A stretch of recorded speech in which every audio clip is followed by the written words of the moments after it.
Perfecto, ya vi que ya están los tres hospitales conectados, entonces vamos a empezar. Quiero presentarles al doctor Óscar David López Cortés, residente de primer año de medicina interna, que el día de hoy les va a dar su sesión magistral titulada Crononutrición, el ritmo de los ritmos circadianos en los trastornos metabólicos. Adelante, Óscar. Gracias, Ana Pau. Primero que nada, quisiera agradecer a mis asesoras, la doctora Ana Paula Díaz, residente de tercer año de medicina interna, y la doctora Paula Portillo, endocrinóloga, que formaron parte clave del desarrollo de este tema. Y pues como ya les comentó Ana Pau, el tema es sobre crononutrición.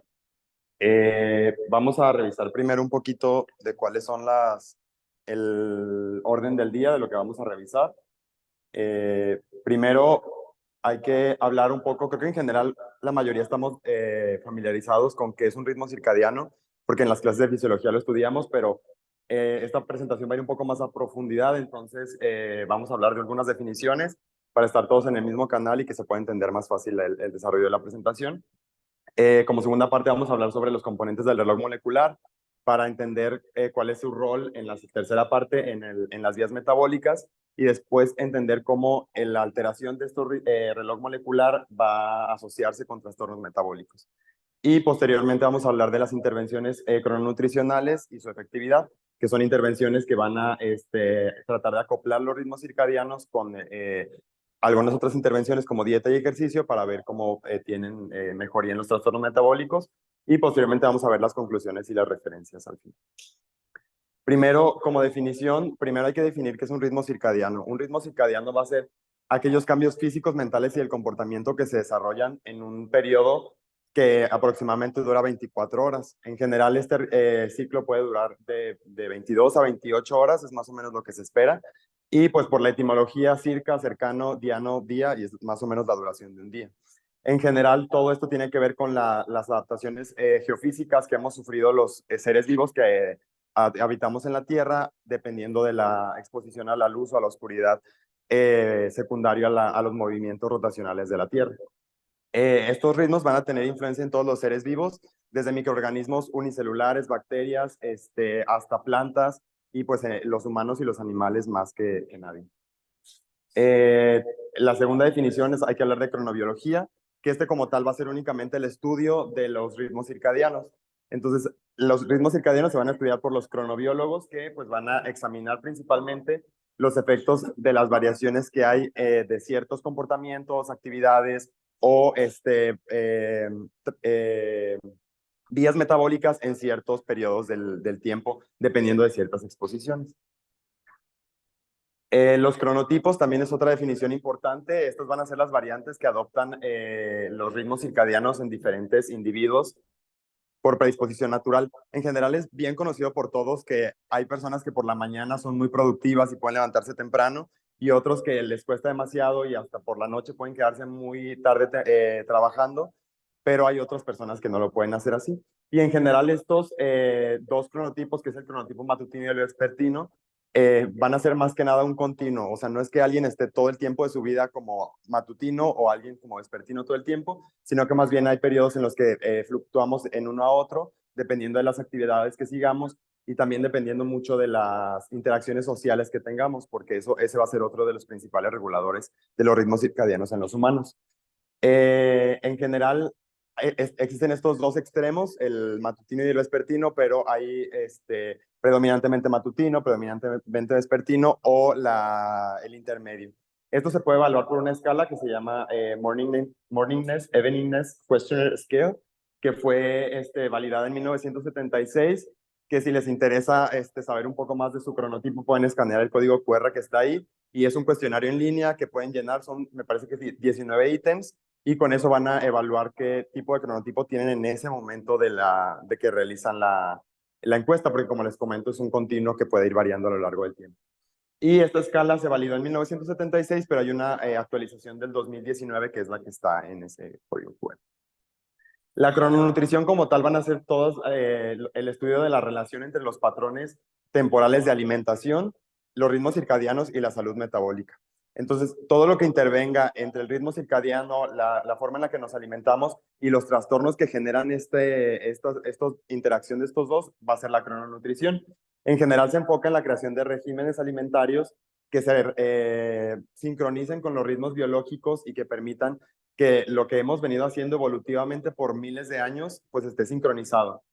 No, sabemos que vivimos en una época donde la exposición a la luz, la alimentación, todo está en una disrupción comparado con cómo se hacía en la época, en épocas anteriores. Por lo tanto, todo eso va a intervenir en los ritmos circadianos y la crononutrición va a tratar de empatar esa alimentación con el ritmo circadiano para generar la nueva organización del ritmo. En general, el ayuno intermitente es un tipo de intervención crononutricional. Creo que normalmente no lo asociamos a eso, pero se clasifica como una intervención de este tipo. Y la alimentación restringida por tiempo, el time restricted eating, que lo vamos a ver un poco más adelante, que es una variante del ayuno intermitente, es el estándar como tal de las intervenciones crononutricionales. También hay que hablar de los Zeitgebers, que es una palabra de origen alemán, que como tal no tiene traducción a ningún otro idioma, pero en general la aceptación más conocida o más cercana, perdón, es que se trata de un sincronizador o un indicador de tiempo.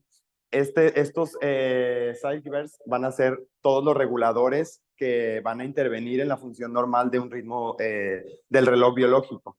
Pues, por ejemplo, en general, la luz es el principal regulador del reloj biológico, porque pues nosotros, el primer estímulo que tenemos al tener luz es abrir los ojos, levantarnos.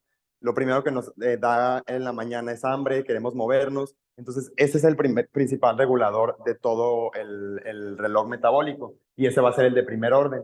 Pero en general puede haber otros datos exógenos que van a regular también la actividad de los relojes biológicos. La temperatura es uno muy importante porque, y todos lo sabemos en general, cuando la temperatura desciende, pues quieres estar más dentro de un ambiente cálido, las actividades disminuyen.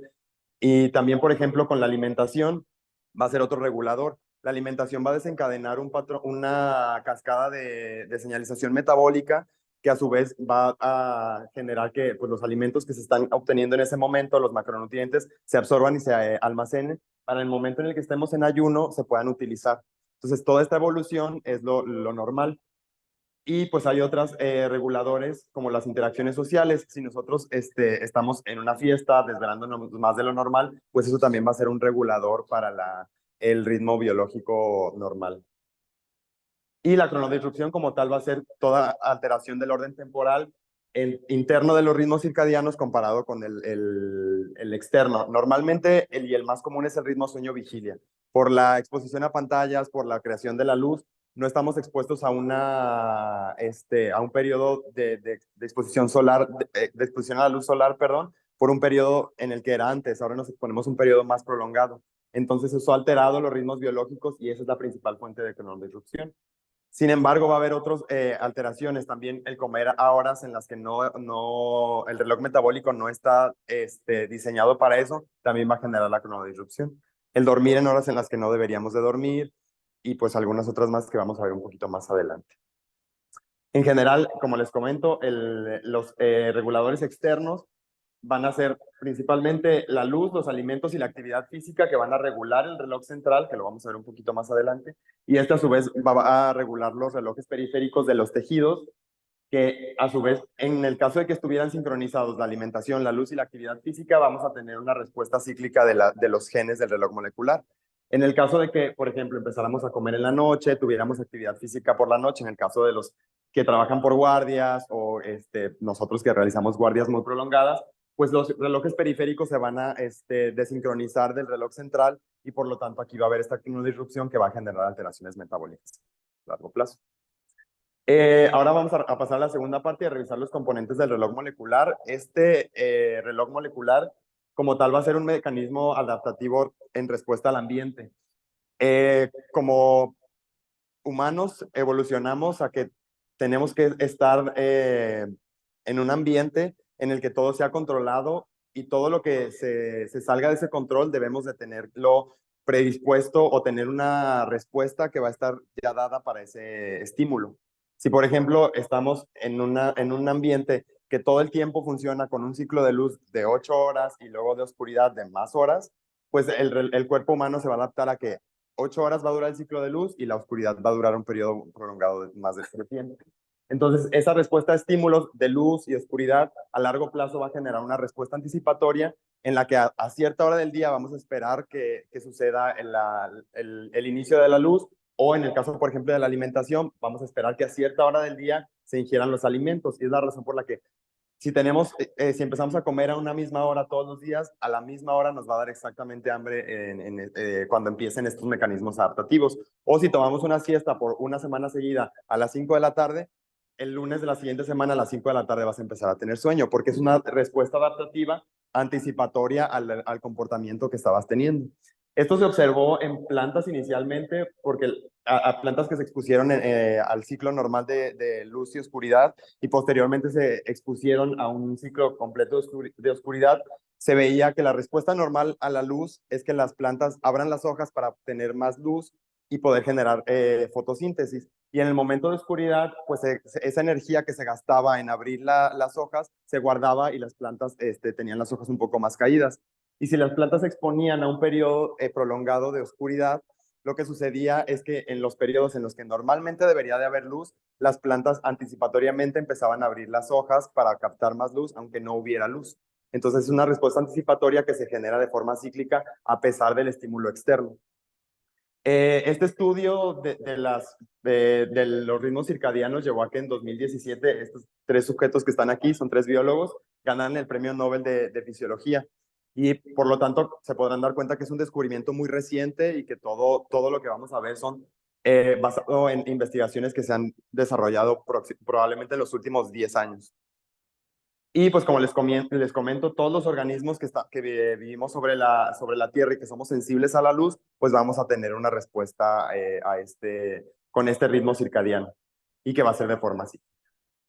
El reloj molecular va a estar presente en general en todos los tejidos del cuerpo humano. Inicialmente se creía que era una estructura jerárquica y que solo había un reloj molecular en el sistema nervioso central, en el que se llegaba el estímulo de la luz, se estimulaba el retino hipotalámico y el reloj estaba en el hipotálamo, y a su vez generaba ya sea respuestas hormonales o neuronales hacia los demás tejidos y regulaba los demás tejidos en general. Sin embargo, por estudios de expresión genética, sabemos que los genes que regulan el reloj molecular se encuentran en todos los tejidos del cuerpo. En la mayoría de ellos aún desconocemos cuál es la función de que existan estas respuestas cíclicas. Sin embargo, hay otros muy específicos en los que ya se conoce de forma somera cuál es la función y cuáles son las implicaciones que a largo plazo tiene la alteración de este ritmo circadiano. El reloj molecular va a funcionar como una asa de retroalimentación, transcripción, traslación, que esto significa que va a tener un brazo positivo y un brazo negativo, que el brazo positivo va a estimular la producción del brazo negativo, pero que el brazo negativo, después de un retraso del tiempo, va a generar la inhibición del brazo positivo y por lo tanto generando una inhibición propia del brazo negativo. Entonces esa es la razón por la que en algún punto vamos a tener elevaciones del brazo positivo. Posteriormente, ese brazo positivo va a disminuir conforme el brazo negativo va elevándose, porque se va a inhibir la producción del brazo positivo. En general, el brazo positivo se va a componer de un grupo de heterodímeros activadores de la transcripción, que son estos dos, CLOCK-BALM1 y IMPAS2-BALM1, que van a activar la transcripción de los genes PER y CRI por activación de la caja de transcripción iVOX. Entonces, este brazo positivo va a estimular la producción del brazo negativo, que se ve en esta parte de aquí. Y entonces el brazo negativo, una vez que se expresa, va a inhibir la producción del brazo positivo, y esa es la razón por la que va a ver esta respuesta cíclica. Esta respuesta cíclica, lo normal es que dure aproximadamente de 22 a 28 horas, que es el mecanismo adaptativo a la respuesta de las variaciones geofísicas a las que estamos expuestos. En general, el brazo negativo pues va a ser el PERCRI, que son estas moléculas que ya les comentaba, que van a estar estimuladas por la los heterodímeros del brazo positivo. Entonces, una vez que el brazo positivo estimula la producción de PER y CRI, va a haber un retraso en el tiempo porque estas proteínas tienen que ser eliminadas por degradación proteica. Entonces el proteosoma las elimina y una vez que son eliminadas por completo, tenemos que el reloj molecular vuelve a reiniciar su ciclo y esto entonces se hace el pico del brazo positivo y luego el del brazo negativo. Pues así funciona. El brazo positivo se activa, tenemos el pico, se estimula la producción del brazo negativo donde se realiza este entrecruzamiento. Mientras más crece la estimulación del brazo negativo, se inhibe más la producción del brazo positivo y pues esa es la razón por la que está cíclica.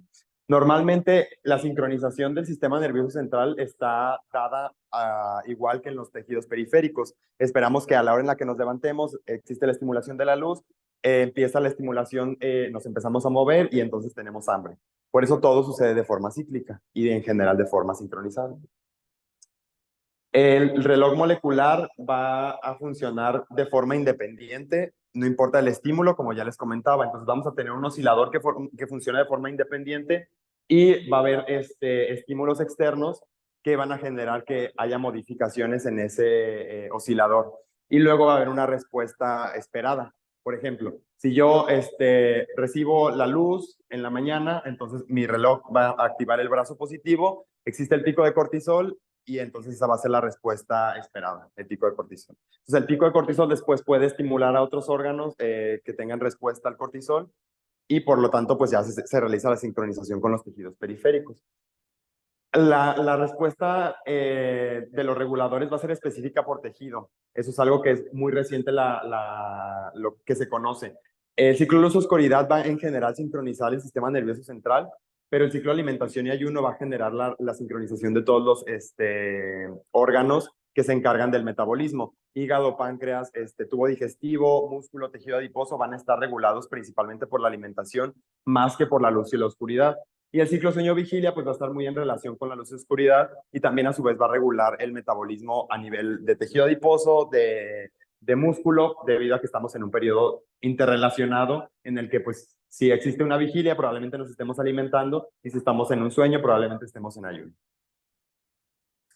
Y entonces esto es cómo funciona el reloj molecular a nivel ya integrado. Tenemos un estímulo por la luz que llega a la retina y el retino hipotalámico va a estimular el hipotálamo y pues aquí se generan los estímulos hacia todo el sistema nervioso central para que empecemos a levantarnos, pues se inicia la activación del sistema nervioso, inicia el apetito y esto a su vez genera estímulos ya sea por la vía neuroendocrina, principalmente el regulador es el cortisol, o por la vía autonómica de los nervios periféricos, para la secreción de hormonas y que pues esto estimule, por ejemplo, la liberación de insulina, porque es probable que si nos despertamos y tenemos apetito vayamos a comer, entonces tiene que haber una respuesta anticipatoria a todos. Los ritmos circadianos van a interactuar mucho con las vías metabólicas, porque en general, como les comentaba, si estamos en un periodo en el que hay luz, los humanos evolucionamos para en ese momento buscar nuestro alimento, desarrollar nuestras actividades y en el periodo de oscuridad, por escondernos de los depredadores de hace miles de años, pues estamos durmiendo y por lo tanto pues no nos estamos alimentando en ese momento y se requiere esta interacción.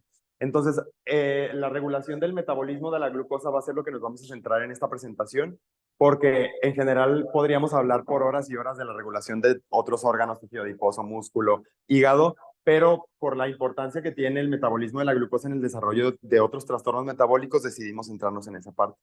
Entonces, el metabolismo de la glucosa como tal van a ser dos procesos metabólicos opuestos que actúan de forma sincrónica.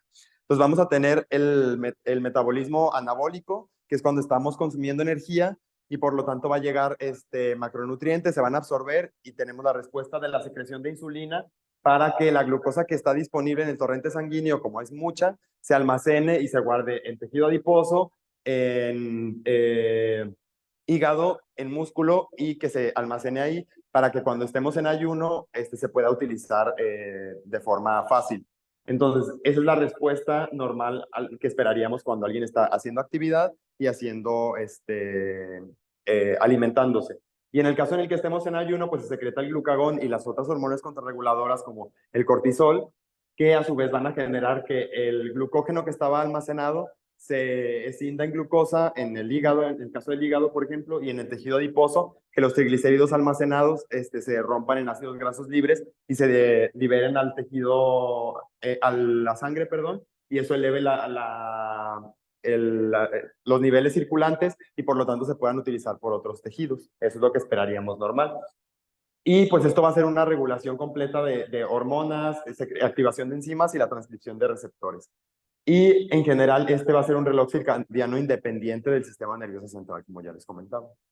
Y por lo tanto, dependiendo del momento del ciclo en el que nos encontremos, va a haber variación en la tolerancia a la glucosa. Si nosotros estamos en un periodo en el que hay una secreción aumentada de insulina y se está almacenando la glucosa y los ácidos grasos en el tejido adiposo, pues la sensibilidad a la insulina va a ser máxima, porque se requiere para que se almacene. Sin embargo, si estamos en un momento en el que no queremos que se almacene energía, sino que se utilice porque estamos en ayuno, pues el glucagón y las otras hormonas contrarreguladoras van a generar una resistencia a la insulina relativa que va a permitir que no se almacene la glucosa circulante. Y eso va a generarse en 2 periodos del día. En la mañana va a haber una sensibilidad máxima y por la noche va a haber una sensibilidad disminuida. En la regulación del tracto gastrointestinal, pues este va a ser el primer contacto que va a tener el regulador principal, que es la alimentación, con el reloj metabólico. Entonces aquí va a haber una regulación de los nutrientes que se están absorbiendo, de la microbiota y de las hormonas que se secretan enteroendocrinas. Entonces aquí el principal sincronizador va a ser la alimentación. La regulación nutricional va a ser la producción de las proteínas transportadoras para la absorción de las moléculas. Entonces, si yo tengo que mi sincronizador principal va a ser la alimentación, lo primero que va a generar la alimentación es la motilidad gastrointestinal. En periodos en los que no nos estamos alimentando no tiene sentido tener motilidad gastrointestinal porque pues es energía que se está perdiendo. Entonces, cuando yo me alimento, se activa el reloj molecular del tubo digestivo y empieza la motilidad gastrointestinal. Y esto se va a generar dependiendo de la disponibilidad y la absorción de las moléculas.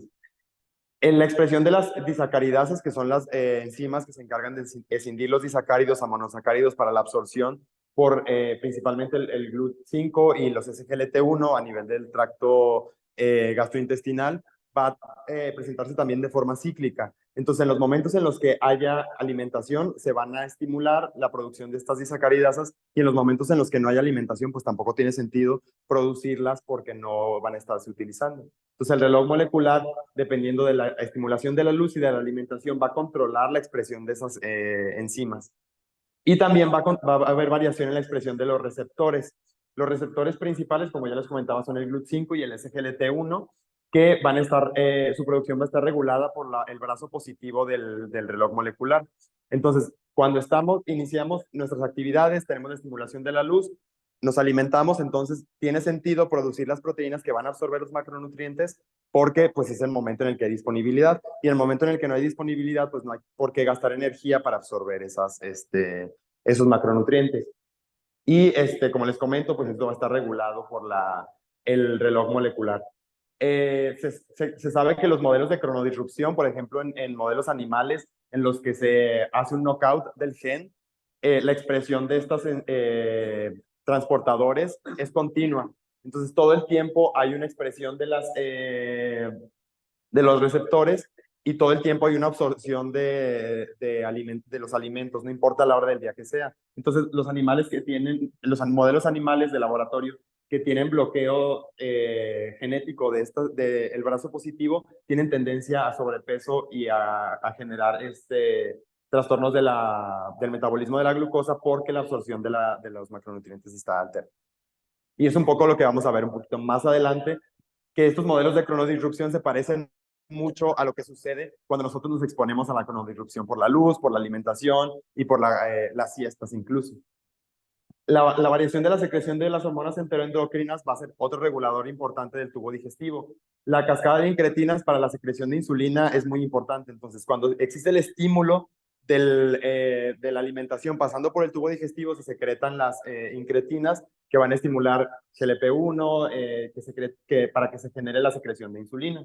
Y aquí, pues, el principal regulador va a ser la alimentación. Como les comentaba, va a haber una variación circadiana de la tolerancia a la glucosa, en la que la tolerancia a la glucosa es mayor en la mañana y parte de la tarde, y por la noche va a estar disminuida. Esto tiene que ver con que, pues, evolutivamente, ¿para qué vamos a estar secretando insulina todo el tiempo si no es necesaria? Y si en los momentos en los que se requiere energía por ayuno, no es necesario tener el anabolismo prendido, por así decirlo. Entonces, en las células beta pancreáticas inicialmente va a haber una variación en la respuesta a la glucosa. Lo que sucede normalmente para la secreción de insulina es que la glucosa ingresa a las células beta pancreáticas por el GLUT1, GLUT2, se metaboliza, se produce ATP y los canales de potasio sensibles ATP se bloquean, y para mantener la osmolaridad y las cargas normales se ingresa calcio a la célula, y ese calcio estimula la liberación de las vesículas secretoras que tienen la insulina para la secreción. Entonces, la secreción de la insulina, tanto por la producción de las vesículas como por modificaciones postraslacionales de la proteína como tal, van a estar reguladas por el reloj molecular. Entonces, si hay alteraciones de este reloj molecular, la secreción de insulina va a estar aumentada, y por lo tanto, pues va a haber un anabolismo por todo el tiempo de la duración del ciclo, y pues eso va a tender a predisponer a resistencia a la insulina a largo plazo y a la producción de tejido adiposo y alteraciones relacionadas con el metabolismo de la glucosa. Y además va a haber una modificación de la sensibilidad periférica a la glucosa, principalmente por el metabolismo del músculo. Nosotros sabemos que el músculo es sensible a la insulina porque este estimula la producción de los GLUT4. Sin embargo, el reloj molecular también va a estimular la producción de estos transportadores. Entonces se requiere la doble estimulación, tanto de la insulina como del reloj, para que se pueda activar ese transportador y se absorba la glucosa. Entonces, si estamos en periodos en los que hay una cronodisrupción, por ejemplo, en los casos de los modelos animales que ya les comentaba, donde hay un bloqueo genético, o debido a la exposición a la luz o a la alimentación en horarios alterados, pues se va a generar una alteración de la sensibilidad de la insulina periférica, y por lo tanto la predisposición a alteraciones del metabolismo de la glucosa. Y pues también el efecto de las hormonas contrarreguladoras, que en ciertos periodos del ayuno pues van a estar más altas, y pues van a generar esta sensibilidad alterada a la insulina. Entonces, así es como se ve la integración de todo el reloj molecular y el metabolismo de la glucosa. En la fase activa, nosotros tenemos que hay variaciones de la glucosa. En ese momento tenemos un pico de glucosa porque nos estamos alimentando, se secretó insulina, y el receptor de insulina va a generar la producción que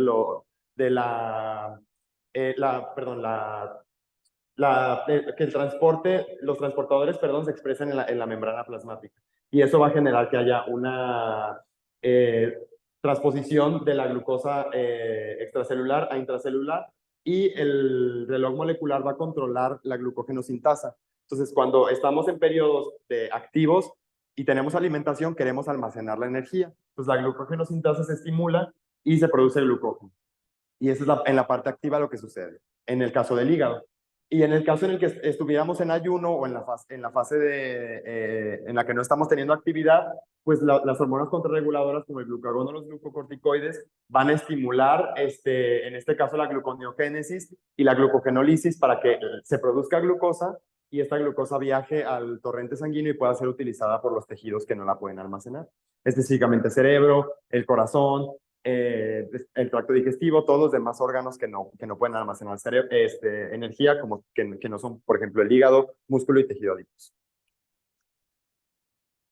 Como tal, la cronodisrupción, como ya les comentaba, pues es esta variación entre el reloj molecular central y los relojes moleculares periféricos. En teoría, lo que debería de suceder es que el reloj molecular central y los periféricos ciclan en el mismo periodo. Sin embargo, cuando existe desalineación, pues vamos a tener que el reloj central va a ciclar por la estimulación de la luz, y el reloj periférico va a ciclar por las otras estimulaciones, como la alimentación o la actividad física, que van a generar que haya este desalineamiento. Los tres principales desacopladores a los que nos encontramos expuestos en general, por la vida que llevamos, el ritmo de vida, es estar expuestos a luz por la noche. En general puede ser la luz artificial, los celulares, trabajar de noche, tener siestas durante el día y el consumo de alimentos por la noche. Entonces, en general todos podemos decir, ay, pues que tanto es tantito, un día me desvelé, un día a la semana o una guardia cada 4 días no hace daño, pero hay que valorar los efectos de la disrupción crónica y la disrupción aguda. En general la disrupción aguda pues es un jet lag, yo viajé de aquí a Europa, en 2 días me adapté y pues como el estímulo de la luz, la alimentación y todo se sincroniza, pues mi reloj molecular switchea y ya se sincroniza de forma normal. Sin embargo, si yo llevo una semana entera desvelándome hasta las 2 de la mañana viendo TikToks por la noche, pues eso va a generar que el reloj molecular a largo plazo que tenga una disrupción crónica. Y esto a su vez va a generar un perfil metabólico y hormonal específico asociado a la disrupción periférica de los relojes. Y en general, esto nos habla de que la disrupción no es sueño específico. O sea, si nosotros tenemos alteraciones del sueño, sí van a generar cronodisrupción, pero también la alimentación es un regulador muy importante. La actividad física, las interacciones sociales son otro muy importante. Y la desincronización puede ser variable. Puede haber desincronización en el reloj molecular del hígado, del tejido adiposo, del músculo, y cada uno, ahora sí como tal, tener una actividad por su cuenta y generar que las alteraciones metabólicas sean mucho más marcadas. Aquí hay un debate si la alteración de la cronodisrupción y la relación con los trastornos metabólicos se debe a alteraciones de la captación de la glucosa, es decir, que hay una captación aumentada, o a un aumento de la producción endógena de la glucosa por aumento de la gluconeogénesis. Lo que sucede en general es que es una mezcla de los dos, pero lo que tiene más predominancia es la producción endógena y las alteraciones de la sensibilidad a la insulina, lo que van a generar mayor eh, predisposición a los trastornos metabólicos. Los efectos, ahora vamos a ver cuáles son los efectos en general de cada uno de los desacoplamientos, que son estímulo luminoso por la noche, tener una siesta y la alimentación por la noche. En general, el estímulo luminoso por la noche va a ser por los trabajadores por guardias y por el jet lag social lo más común que vamos a ver. Sin embargo, pues ahora dormir, como ya les comentaba, viendo el celular, la televisión, es otro desacoplamiento también importante. Entonces aquí lo que va a generar es que haya una alteración en la alimentación, porque es más probable que si yo me dormí mucho más tarde, cene mucho más tarde en un periodo en el que hay una sensibilidad alterada a la insulina, entonces esa glucosa va a tener un pico mucho más alto por más tiempo y por lo tanto va a generar daño a largo plazo y generar alteraciones. Y además voy a tener actividad física porque pues no, o sea, me voy a estar moviendo, voy a tener actividad cerebral, entonces eso va a generar que el metabolismo del tejido adiposo, el músculo y las células beta-pancreáticas se vea alterado a su vez y pues va a ser doble el golpe que se va a recibir en esta parte.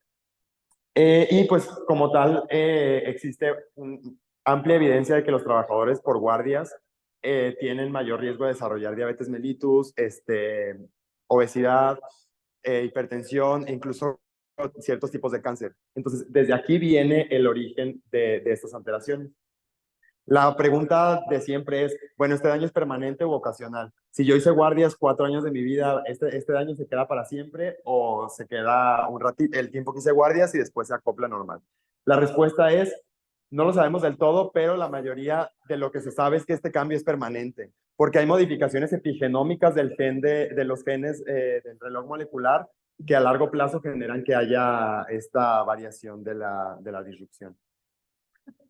Entonces, este estudio siguió a 12 enfermeras y enfermeros que trabajaban por guardias rotacionales y que tenían que cumplir el criterio de que tenían que cumplir 3 guardias por la mañana una semana y 3 guardias por la noche otra semana. Es un poco alejado de lo que realizamos nosotros porque nosotros trabajamos por un periodo más prolongado de tiempo, pero en general en los países donde se desarrollan estos estudios no se tienen guardias tan prolongadas.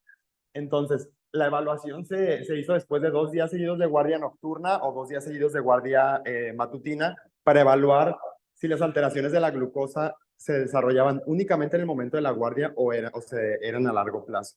Y lo que se encontró es que la glucosa en los trabajadores, después de 2 guardias por la noche, tendía a tener un pico mucho más prolongado, incluso 2 semanas después del episodio de tener las guardias por la noche.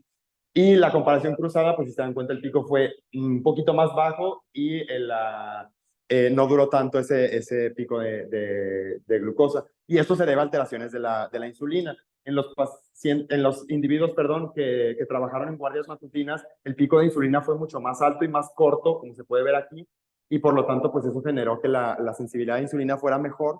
Y en los que trabajaban por guardias nocturnas, se hizo un pico mucho más atenuado de la secreción de insulina por las hormonas contrarreguladoras y por lo tanto esta es la razón por la que los efectos tienen del pico de glucosa, perdón, tienden a durar mucho más. Y pues este efecto dura, como ya les comentaba, la evidencia dice que pues es más a largo plazo que a corto plazo únicamente. En cuanto al efecto del consumo tardío de los alimentos, esto es consumir alimentos por la noche, en horas en las que evolutivamente no estamos predispuestos a consumir esos alimentos, pues aquí vamos a tener, como ya les comentaba en las diapositivas anteriores, que tener actividad en la fase normal de descanso nos va a predisponer a consumir alimentos. Estamos en la guardia, 2 de la mañana, estamos cansados, bueno, me voy a comer unas galletas para levantarme, una coca para que me dé más energía. Entonces, ¿cuáles son los efectos a largo plazo de ese consumo en horas en las que no debería de existir el consumo de alimentos y en horas en las que la sensibilidad a la insulina está alterada? Entonces, hay estudios que dicen que consumir la misma cantidad de alimentos, pero en tiempo incorrecto, genera a largo plazo alteraciones de la composición corporal y de la sensibilidad a la insulina. Entonces, no se sabe si la una o la otra son la causa o la consecuencia, sin embargo, se sabe que existen. O sea, no sabemos si el incremento de la masa de tejido adiposo está correlacionada porque después de eso genera alteraciones de la sensibilidad a la insulina o las alteraciones de la sensibilidad a la insulina generan la acumulación del tejido adiposo. Sin embargo, sabemos que existen.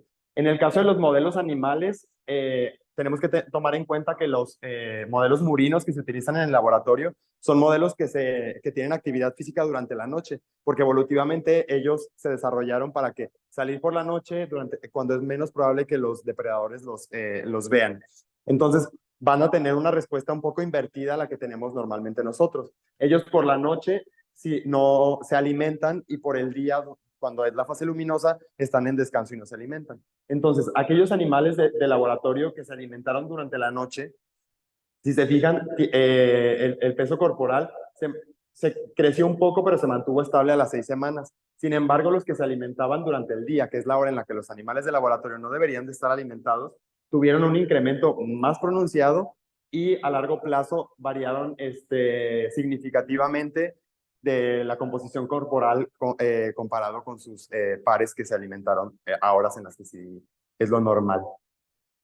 ¿Qué sucede en los humanos? En este estudio, en personas sanas reclutadas en Los Ángeles, se valoró el consumo de la proporción más alta de alimentos en 3 categorías. Aquellos que consumían sus alimentos por la mayor cantidad de calorías por la mañana, los que los consumían en la mitad del día y los que los consumían por la noche. Y se hizo una comparativa para ver el cambio en el IMC, en la composición corporal, para ver qué tipo de alimentación o qué patrón de alimentación tenía mayor predisposición al incrementos o cambios en esta variación corporal con tendencia mayor al acúmulo de tejido adiposo. Lo que se encontró es que los individuos que consumen más del 33% de su energía total por la noche tienen un odds ratio de 2 de tener IMCs más elevados con una composición corporal que tiende al acúmulo de tejido adiposo, comparado con los que consumían su mayor cantidad de energía por la mañana o a mediodía. Entonces, consumir energía en horas donde no deberíamos de consumirla evolutivamente sí genera alteraciones a largo plazo. Ahora, ¿cuál es el efecto de tomar una siesta? Evidentemente, tomar una siesta en personas que tienen deprivación del sueño no es un pecado capital. Hay muchos estudios que dicen que las siestas en personas deprivadas del sueño generan mayor rendimiento a largo plazo y tienen menor riesgo de accidentes laborales. Entonces, en personas deprivadas del sueño, el beneficio agudo de una siesta es mucho mayor. Sin embargo, hay que valorar cuál es el beneficio crónico de tomar una siesta.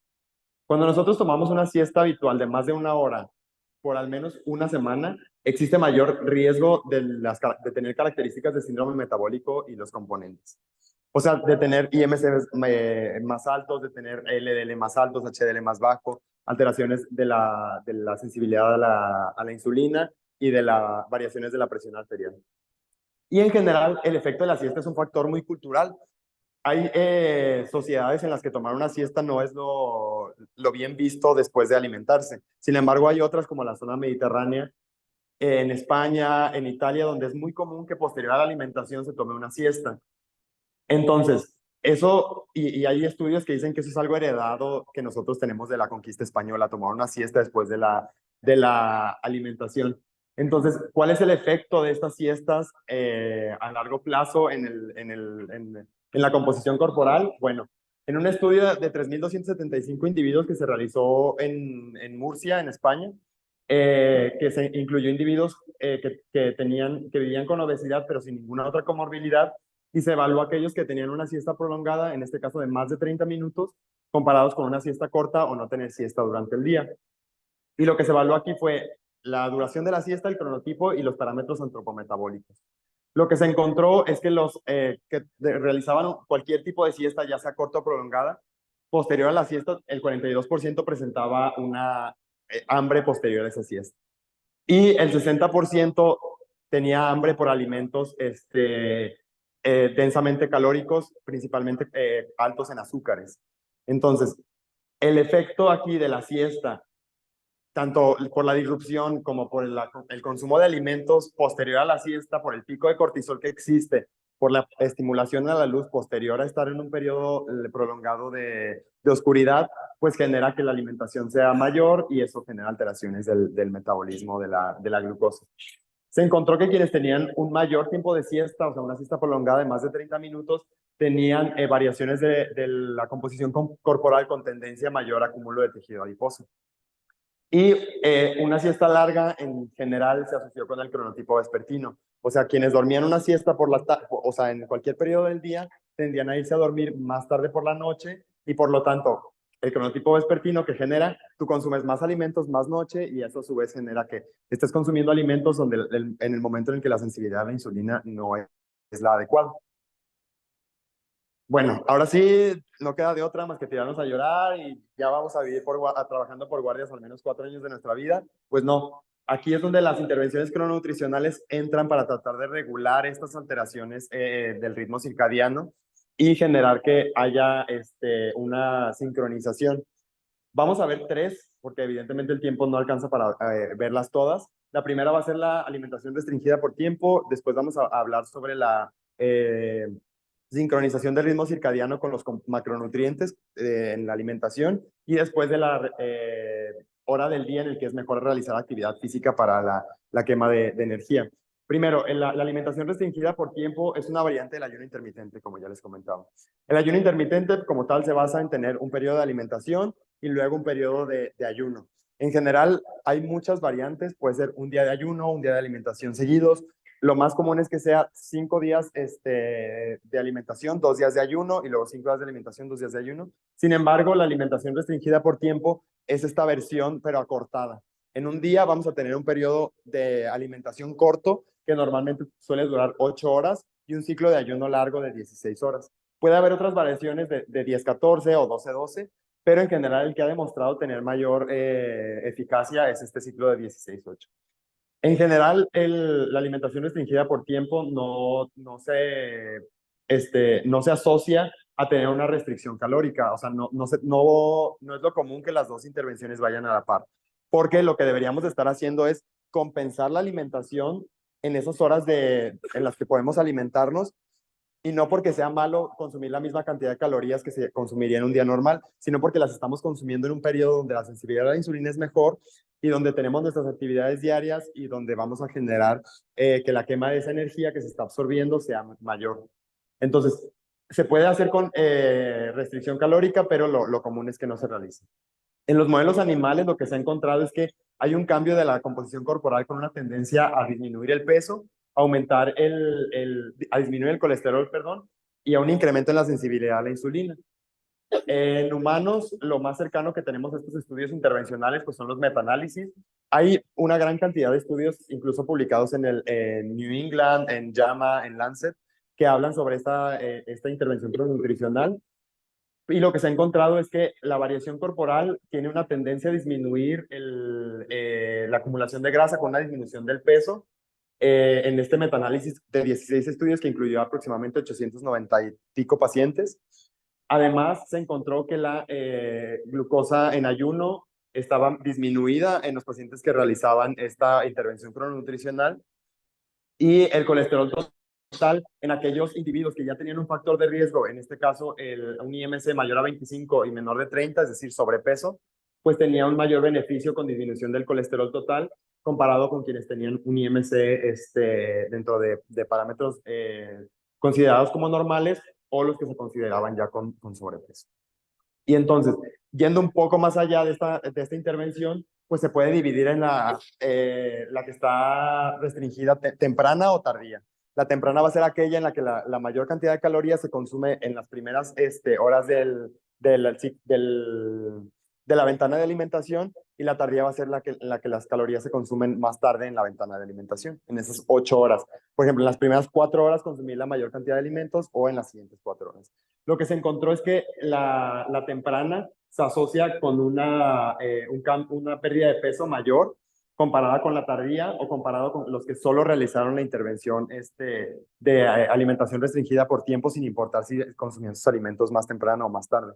Entonces, si vamos a realizar esta intervención, en general, tiene buena evidencia de que genera pérdida de peso, pero lo ideal es realizarla en un periodo temprano, consumir la mayor cantidad de alimentos temprano para que coincide con el periodo de sensibilidad a la insulina y por lo tanto tenga una mayor efectividad.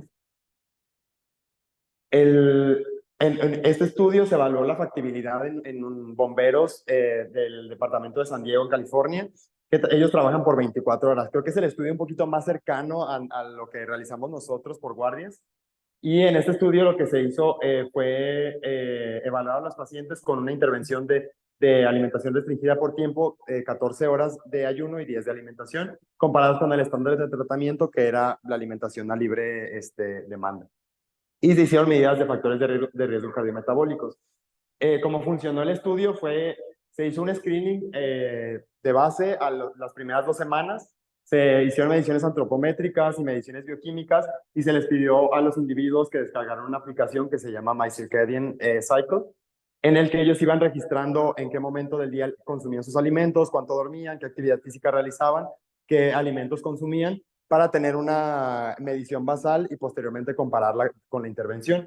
La intervención duró 12 semanas y entonces un total de 14 semanas se evaluaron después los pacientes. Aquí se encontró que la ventana de alimentación disminuyó. En general, la ventana iba desde 12 hasta 15 horas en ambos grupos, y en el caso de los que se sometieron a la intervención, disminuyó hasta aproximadamente 10, 11 horas la ventana de alimentación. Pero en el caso de los que no se sometieron a la intervención, se mantuvo más o menos en los mismos niveles. Y lo que se encontró, número uno, es que es una intervención factible. O sea, sí es factible consumir durante una guardia de 24 horas alimentos únicamente por 10 y 14 horas de ayuno. Y en general lo que se encontró es que hay cambios en el perfil de lípidos comparado con el estándar de tratamientos, es decir, con el consumo de alimentos a libre demanda.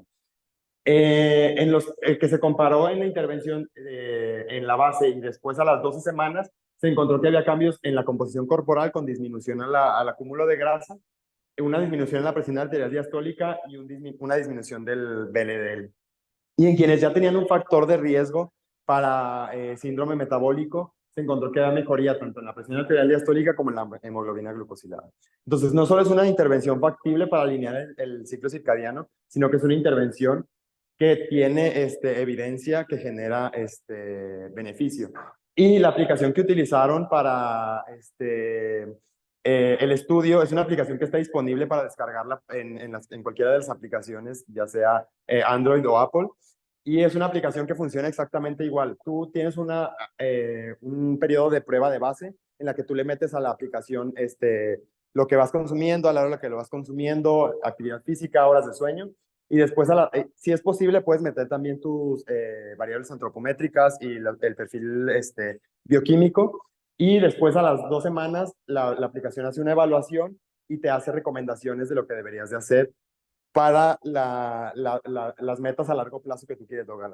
Puedes tú poner cuánto tiempo quieres alimentarte, o sea, la ventana de alimentación la puedes configurar a 10 horas, 8 horas, 12 horas, y conforme a eso, en la duración del estudio de 12 semanas, la aplicación te va mandando recomendaciones y hace una evaluación al final para evaluar si tiene mejoría o no. Desconozco si la aplicación se siga utilizando para realizar investigación. La investigación se realizó en La Joya, California. Igual y valdría la pena poder mandar un correo y preguntar si aún nuestra información va a ser utilizada para investigación en caso de que alguien decidiera descargarla. Pero pues puede ser interesante para quien le interese realizar este tipo de intervenciones. La segunda intervención es la sincronización de la distribución de los macronutrientes. Como veíamos, la sensibilidad a la insulina es menor por la tarde. Entonces, cuando nosotros consumimos nuestros alimentos por la tarde, vamos a tener un pico de glucosa postprandial por la noche. Como veíamos en el estudio, que va a ser un pico más sostenido comparado con quienes tienen guardias por la mañana y consumen sus alimentos en horarios normales. Entonces, aquí lo que va a valorar esta intervención, hay que valorar la composición del plato de alimentos que vamos a consumir contra el tiempo del día en el que lo vamos a consumir. Si yo sé que la sensibilidad a la insulina es mucho más alta por la mañana, entonces mi desayuno debería ser más rico en carbohidratos comparado con mi cena, que debería ser más rica en proteínas, porque las proteínas no tienen tendencia a elevar un pico de insulina tan alto. Entonces, el consumo de mayor cantidad de calorías por la mañana contra por la noche genera variaciones de la glucosa e insulina. Las variaciones son principalmente eso que ya les comentaba. Consumir la mayor cantidad de calorías por la noche genera un pico de glucosa postprandial nocturna que a su vez genera alteraciones a largo plazo. Consumirlos por la mañana genera que el pico sea menor porque coincide con el momento en el que estamos teniendo actividad física, entonces esa energía se está utilizando. Consumir la mayor cantidad de carbohidratos por la noche es lo que no se debería de hacer porque es el momento en el que está la sensibilidad de la insulina alterada y como les comentaba, consumir la mayor cantidad de proteínas por la noche pues es lo que se debería de hacer. En general, nosotros no consumimos todos los carbohidratos por la mañana ni todas las proteínas por la noche. Lo que tratamos de hacer es tener un plato balanceado, ¿no? O sea, tenemos, no sé, en el desayuno huevo, 2 tortillas, tocino, jugo de naranja. Entonces, lo que se trata de esta intervención es que la cantidad mayor sea carbohidratos o lo que se puede hacer es generar el consumo de los alimentos que sean con mayor contenido de grasas o proteínas previo al consumo de los carbohidratos. Y eso genera que el pico de glucosa sea menor y por lo tanto haya un tiempo en rango de la glucosa postprandial mayor. Entonces, si yo tengo un plato en el que hay huevo, tortillas, no sé, verduras, lo ideal sería iniciar consumiendo las verduras, después el huevo y al final los carbohidratos para que el pico de los carbohidratos se atenúe por el pico de las demás macronutrientes. Y ya por último, en la sincronización del ejercicio con el ritmo circadiano, todos sabemos que hay variaciones diurnas del rendimiento. Hay momentos del día en el que nos sentimos con más energía y momentos del día en los que no nos sentimos con tanta energía.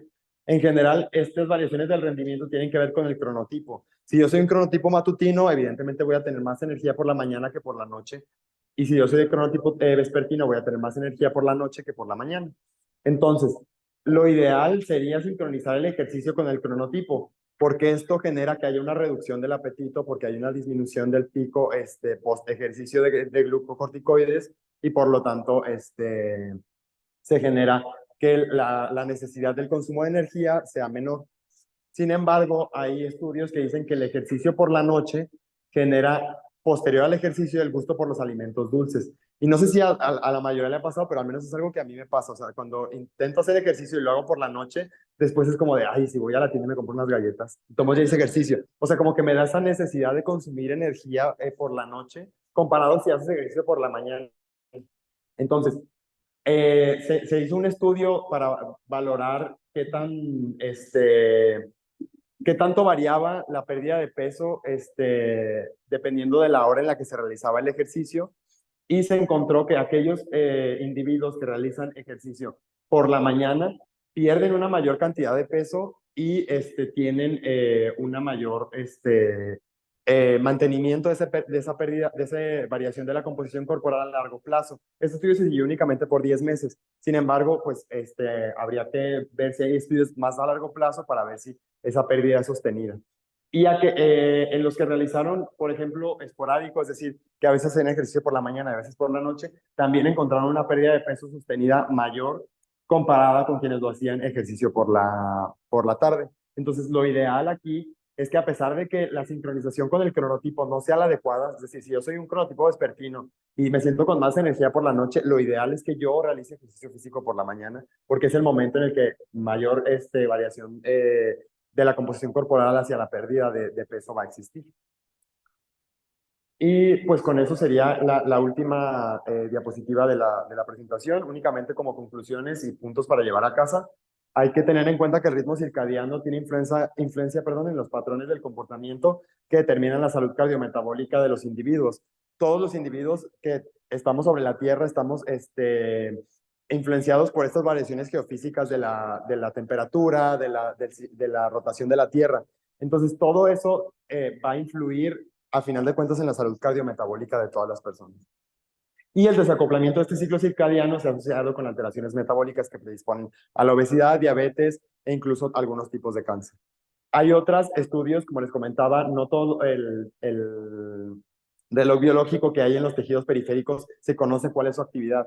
Sin embargo, hay estudios que hablan, por ejemplo, de que existen variaciones de de la excreción de los solutos a nivel renal que se sincronizan con el periodo del día, o hay otros estudios que hablan de que la alimentación restringida por tiempo disminuye el depósito de amiloide en las neuronas y disminuye la predisposición a enfermedades neurodegenerativas. Entonces, es investigación que está muy, la verdad que en pañales, por decirlo de alguna forma, pero es un poco el futuro de lo que se va, de las intervenciones en nutrición. Y bueno, como les comento, estas intervenciones crononutricionales son herramientas en general simples y que son alternativas. De momento, la mayoría de las intervenciones crononutricionales no han demostrado ser superiores a la mayoría de las intervenciones que ya existían. A la restricción calórica, al ejercicio físico vigoroso, no son o sea, tienen efectos equiparables. Entonces, por lo tanto, son una alternativa más que la perla negra que genera que todo el mundo comamos por la mañana carbohidratos y por la tarde proteínas va a generar que todos seamos saludables. No, son una alternativa para aquellos individuos que no pueden someterse a una intervención de otro tipo. Y pues, como siempre, hace falta más investigación sobre el efecto de esas intervenciones en poblaciones específicas y en otros órganos que expresan el reloj molecular. Y bueno, una última frase que creo que todos hemos escuchado y que es muy, muy antigua, que dice: desayuna como rey, come como príncipe y cena como mendigo. Y espero que toda esta presentación les haya dejado al menos esta parte, de que toda esta frase tiene un mecanismo molecular que explica por qué debería de realizarse esta intervención. Y bueno, les dejo mis referencias. No sé si alguien de momento tenga alguna duda, algún comentario respecto a la presentación.